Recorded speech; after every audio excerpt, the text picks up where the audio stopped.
नमस्कार प्रेक्षकांनो, मालिकेच्या पुढील काही भागांमध्ये आपल्याला खूपच जबरदस्त असा ट्विस्ट पाहायला मिळणार आहे. कारण तेजसचा आता पहिला पगार झालेला आहे आणि काय करायचं या पगाराचं, कोणाकोणाला काय काय गिफ्ट घ्यायचे आहेत हे सगळं तेजसचं चालू असतं. आणि त्याचबरोबर इकडे आपल्याला पाहायला मिळतं की तेजस ते पैसे घेऊन आता इकडे मानसीच्या आईकडे म्हणजे संपदाकडे आलेला आहे. आणि संपदाला तो ते पैसे देत आहे आणि सांगत आहे की माझा पहिला पगार झालेला आहे. तेव्हा संपदा म्हणते, अहो पण ते तुम्ही माझ्याकडे का देताय?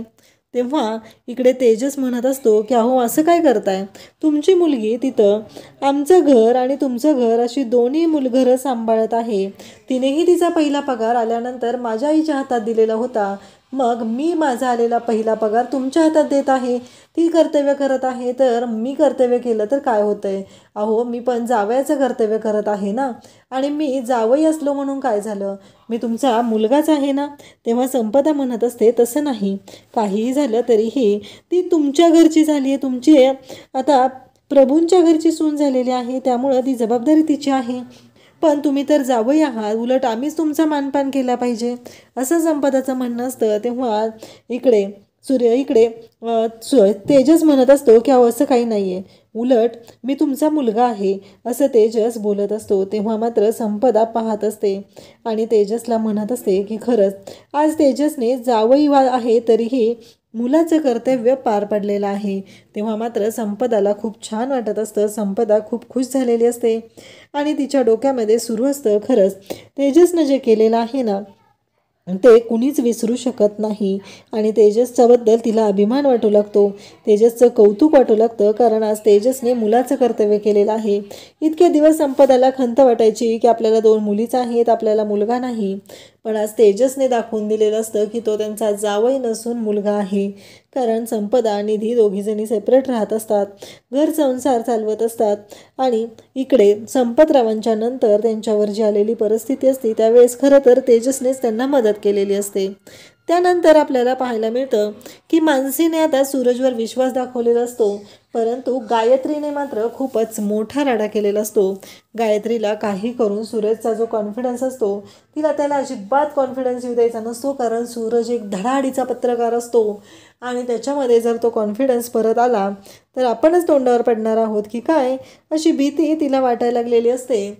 आणि म्हणून तिने त्याला मुद्दाम सांगितलेलं असतं की तू फक्त दारूच्या गुत्त्यापर्यंत जाऊ शकतो, तुला दुसरं काही माहितीच नाही आहे कुठं काय असतं ते, त्यामुळं तू कुठंच जाऊ शकत नाही. आणि नेमका पक्या भेटतो आणि सूरज बिचारा त्या दारूच्या दुकानात जातो. जवळ 100 रुपये असतात आणि त्या पक्यामुळं सूरजने मूर्खपणा केलेला असतो आणि सूरजने ते चॉकलेट, ते पैसे, ते सगळं दारूच्या दुकानात तिथं वाया घालवलेलं असतं. आणि नेमकी गीता तिथं मदतीला येते म्हणून हे सगळं थांबलेलं असतं, अन्यथा खूप मोठा राडा झालेला असतो. त्याचबरोबर मानसीला घेऊन आता तेजस बाहेर निघालेला असतो, कारण त्याचा पगार झालेला असतो, तो जाम खुश असतो. त्याचं असं म्हणणं असतं की फायनली पगार झालेला आहे आणि आपण आपल्या मानसीला घेऊन कुठंतरी जाऊया, कारण ही नोकरी मला जी मिळालेली आहे ती फक्त आणि फक्त त्यांच्यामुळंच मिळालेली आहे, त्यामुळं काहीही झालं तरीही आत्ता मला तिथं त्यांना घेऊन गेलं पाहिजे, असं त्याचं म्हणणं असतं. आणि म्हणून तो मानसीला घेऊन निघालेला असतो. तेवढ्यातच मानसीला कॉल येतो आणि गीता वहिनीने कॉल केलेला असतो, गीताने कॉल केलेला असतो आणि मानसीला सांगितलेलं असतं, मानसी अगं असा असा प्रॉब्लेम झालेला आहे आणि सूरजने एवढा गोंधळ घातलेला आहे. सूरजला घेऊन आता गीता घरी आलेली असते, धावतच मानसी आणि तेजस येतात. खरं तर हा सगळा गोंधळ घातलेला असतो तो म्हणजे आभाने, कारण इकडे तेजसने आभाला सांगितलेलं असतं की तू काहीही कर आणि सूरजदादावर लक्ष ठेव, कारण मानसीने त्यांना पाठवलेलं आहे, पण मला सूरजदादाबद्दल थोडा प्रॉब्लेम वाटतो, तर तू जा लक्ष ठेव. पण आबाने मात्र वेगळाच गोंधळ केलेला असतो आणि आबाने सांगितलेलं असतं की नाही, काहीही झालं तरीही मी हे करणारच नाही, असं म्हणत आबा तिथून गेलेली असते. तिला विनीतला भेटणं महत्त्वाचं वाटत असतं आणि इकडे गीताबाईंनी सांगत असते की मला दारूच्या गुत्त्यावरती तिथं मिळाले. हे सांगितल्यानंतर मानसीला धक्का बसतो आणि सूरजला तेजस विचारत असतो, नक्की काय झालं, चॉकलेट कुठं आहेत, काय झालं, ऑर्डर नाही का पोचवली तू? तेव्हा मात्र तो सांगत असतो की नाही, ते चॉकलेट त्या दारूवाल्याने घेतले. हे ऐकल्यानंतर मानसीला खूप मोठा धक्का बसलेला असतो, कारण मानसीचंच असं म्हणणं असतं की आपण एकदा सूरज भाऊजींवर विश्वास तरी ठेवला पाहिजे. आणि आज मानसीनं सूरजवर विश्वास ठेवलेला असतो, पण त्याचा परिणाम उलटा झालेला असतो आणि हे सगळं घडलेलं असतं. त्यासोबतच आपल्याला पाहायला मिळतं की या सर्व गोष्टी जेव्हा घडत असतात तेव्हा मात्र इकडे खूपच मोठा धक्का बसलेला असतो आणि मानसीला खूप काळजी वाटायला लागलेली असते.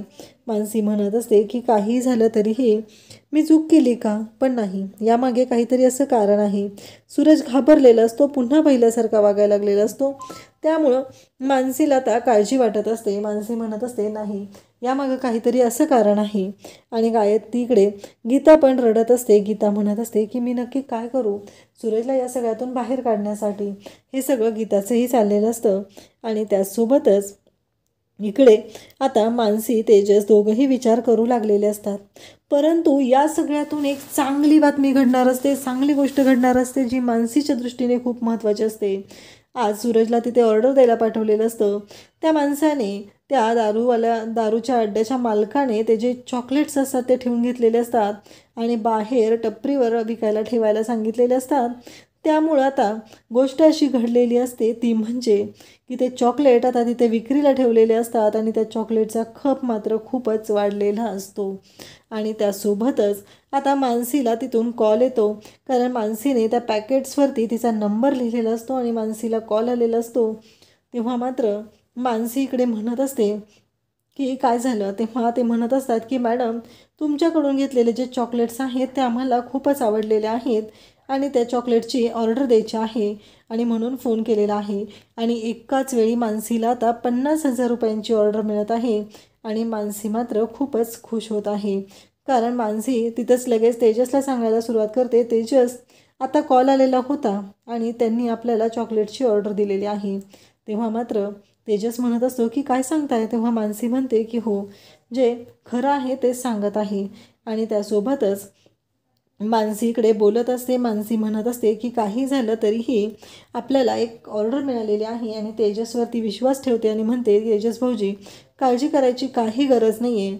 मी आहे तुमच्यासोबत आणि काही चुकणार नाही आहे, काही चुकीचं घडणार नाही. कारण काही झालं तरीही आपण सगळेजण एक आहोत, अजिबात काळजी करायची गरज नाही, असं तिनं सांगितलेलं असतं. आणि त्यासोबतच आपल्याला पाहायला मिळतं की जेव्हा या सर्व गोष्टी घडत असतात तेव्हा मग आता त्यांची ऑर्डर असते आणि दुसऱ्याच दिवशी त्यांना ऑर्डर द्यायची असते. तेजस आणि सूरज दोघंही आता ती ऑर्डर देण्यासाठी निघालेले असतात. आणि तेव्हा मात्र इकडे आपल्याला पाहायला मिळतं की ते जे मालक असतात, त्या दारूच्या अड्ड्याचे मालक असतात, त्यांनी सांगितलेलं असतं की हो, तुमच्याकडचे चॉकलेट्स खूप चांगले आहेत आणि आम्हाला ती ऑर्डर द्यायची आहे, म्हणून आम्ही तुम्हाला कॉल केला होता. तेव्हा सूरज आणि तेजस तिथे येतात आणि मग सूरजचे पहिली उधारी जी 400 रुपयाची असते, ती 400 रुपयांची उधारी पण आता चुकती केली जाते. आणि त्याचबरोबर बऱ्याच गोष्टी आता तिथं केल्या जात असतात. आणि त्यासोबतच आपल्याला पाहायला मिळतं की सूरज मात्र आता पुन्हा म्हणत असतो की आता काहीही झालं तरीही मी पुन्हा कधीही दारूला हात लावणार नाही आणि हे सगळं जे घडलेलं आहे ते पुन्हा होऊ देणार नाही, हे सूरजने ठरवलेलं असतं. कारण आज जे घडलेलं होतं ते फक्त आणि फक्त गायत्री वहिनींमुळं घडलं होतं. ही गोष्ट सूरजच्या चांगलीच लक्षात आलेली असते. आणि सूरज इकडे तेजसला सांगतो की नाही तेजस, माझ्याकडून चूक झाली, मानसीनं माझ्यावरती विश्वास ठेवला, मी एवढं सगळं करत आहे आणि आज ही चूक माझ्याकडून झालेली आहे. ती चूक माझ्याकडून व्हायला नको होती. इथून पुढे मी व्यवस्थित ऑर्डर नेऊन पोचवणार आहे आणि माझं काम व्यवस्थित करणार आहे. हे सगळं आता सूरज आणि त्याचबरोबर तेजस बोलत असतात. सूरज तेजसला सांगत असतो. तेजस म्हणत असतो की ठीक आहे, होईल सगळं व्यवस्थित, काळजी करू नको, असं तोही सांगत असतो. आणि त्यासोबतच आपल्याला पाहायला मिळतं की आता त्या ऑर्डरचे पैसे दिलेले असतात आणि ती ऑर्डर पोच केलेली असते. त्यानंतर लगेच पुढची ऑर्डर मिळत असते. आणि आता मानसीचे जे चॉकलेट्स आहेत ते सगळ्या गावात फेमस झालेले असतात. आजूबाजूच्या गावातील ही ऑर्डर येऊ लागलेल्या असतात. आणि या चॉकलेटसाठी ज्या ऑर्डर येत असतात त्यामुळं मानसी मात्र खूपच खुश असते. तेजस खुश असतो आणि सूरजमध्ये एक बदल झालेला असतो, तोही पॉझिटिव्ह बदल असतो. कारण सूरजच्या बाबतीत जे घडलेलं असतं आणि मानसीने त्याच्यावरती जो विश्वास दाखवलेला असतो त्याच्यामुळे त्याच्यामध्ये तो बदल झालेला असतो. आणि त्याचबरोबर मानसीने पहिली जी ऑर्डर सूरजने पोच केली नव्हती त्यांची ही ऑर्डर व्यवस्थित पूर्ण करून पोच केलेली असते. आता गायत्री प्रयत्न करत असते, सूरजला प्रत्येक वेळेस उचकवण्याचा प्रयत्न करत असते. पण सूरज मात्र सहजासहजी हार मानणारा नसतो. तर सूरज मात्र गायत्रीचं बोलणं ऐकत असतो आणि सोडून देत असतो. कारण आता मधून गीता पण त्याला भेटायला येत असते. त्याला सांगत असते की तू अशा पद्धतीनं वागू नको सूरज, तुम्ही नीट वागा असं त्याला सांगत असते. आज मानसीने जो विश्वास ठेवलेला आहे तो खूप मोठा आहे. त्यामुळं काहीही झालं तरीही हे महत्त्वाची गोष्ट आहे, हे सगळं सूरजला सांगितलं जात असतं. इकडे आपल्याला पाहायला मिळतं की ते मानसीला आता संपदाचा कॉल आलेला असतो आणि संपदानं सांगितलेलं असतं की तेजस माझ्याकडे आले होते. आज त्यांचा पहिला पगार झालेला होता ना, आणि मग तेजस माझ्याकडे आले होते. त्यांनी मला सांगितलं की त्यांचा पहिला पगार झालेला आहे आणि ते पैसे ते माझ्याकडे देत होते. मी त्यांना एवढंही म्हणलं की असं नका करू तेजस. तेव्हा तेजस म्हणाले की मी तुमचा जावई आहे ना, तुमची मुलगी दोन्ही घरं सांभाळते, मग काय प्रॉब्लेम आहे. आणि मग त्यांनी माझ्याकडे पैसे देत होते. मला खरंच खूप अफवड वाटत होतं. हे सगळं बोललं जात असतं.